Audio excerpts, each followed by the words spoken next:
பாபநாசம் சுந்தர சோழ விநாயகர் ஆலயத்தில் திருக்கல்யாண வைபவம். திரளான பக்தர்கள் கலந்து கொண்டு சுவாமி தரிசனம். தஞ்சாவூர் மாவட்டம் பாபநாசம் மெயின் ரோட்டில் அமைந்துள்ள அருள்மிகு ஸ்ரீ சுந்தர சோழ விநாயகர் ஆலயம் 2ஆம் ஆண்டு வருஷாபிஷேகத்தை முன்னிட்டு சீனிவாச பெருமாள், ஸ்ரீதேவி, பூமிதேவி திருக்கல்யாண வைபவம் நடைபெற்றது. நிகழ்ச்சியின் முன்னதாக பெண்கள் சீர்வரிசை எடுத்து வரும் நிகழ்வு நடைபெற்றது. அதனை விநாயகர் பூஜையுடன் விழா தொடங்கியது.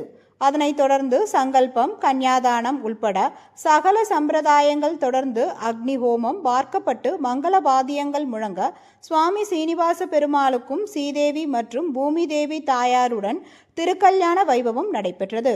தொடர்ந்து மகா தீபாராதனை காண்பிக்கப்பட்டு பக்தர்களுக்கு பிரசாதம் வழங்கப்பட்டது.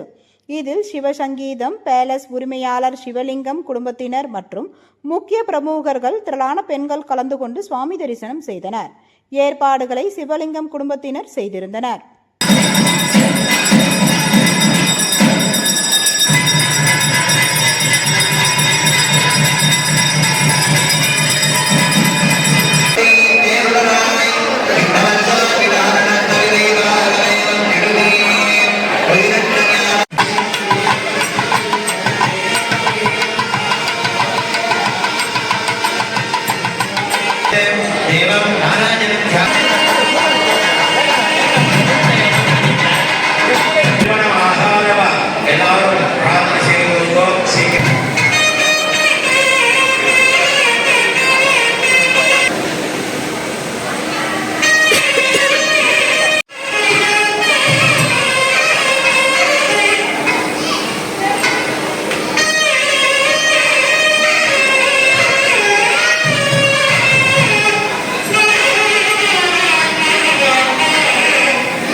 பிடித்தால் பிடித்தால் பிறந்து பெரியவாள்